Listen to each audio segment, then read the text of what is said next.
ஐயப்ப பக்தர்கள் ரயிலுக்குள் கற்பூரம் ஏற்றுவதற்கு தெற்கு ரயில்வே முற்றிலும் தடை விதித்துள்ளது. சபரிமலை செல்லும் ஐயப்ப பக்தர்கள் ரயில் அல்லது ரயில் நிலைய வளாகத்திற்குள் கற்பூரம் ஏற்றுவதை தவிர்க்க வேண்டும் என தெற்கு ரயில்வே வலியுறுத்தியுள்ளது. பக்தர்கள், சக பயணிகள் மற்றும் ரயில்வே சொத்துக்களை பாதுகாப்பதே இதன் நோக்கம் என்று தெரிவிக்கப்பட்டுள்ளது. ரயில்வே வளாகத்தில் கற்பூரம், மெழுகுவர்த்தி, தீப்பெட்டி, விளக்குகள் போன்றவற்றை பயன்படுத்துவது தடை செய்யப்பட்டுள்ளது. மீறுவோர் ரயில்வே சட்ட விதிகளின் கீழ் தண்டனைகளை எதிர்கொள்ள நேரிடலாம் என கூறப்பட்டுள்ளது. அனைத்து ஐயப்ப பக்தர்களும் ரயில்வே ஊழியர்களுடன் ஒத்துழைப்பளிக்குமாறு வேண்டுகோள் விடுத்துள்ளது.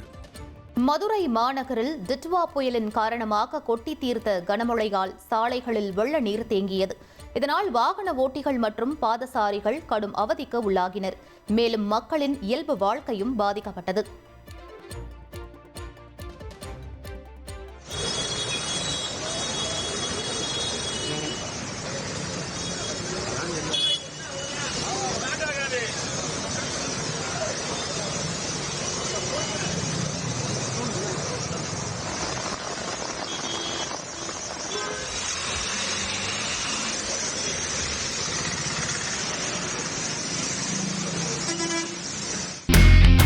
இனி செல்லும் இடமெல்லாம் செய்தி. தந்தி டிவியின் வாட்ஸ்அப் சேனலை ஃபாலோ பண்ணினா செல்ல இருக்கும் இடமெல்லாம் செய்தி.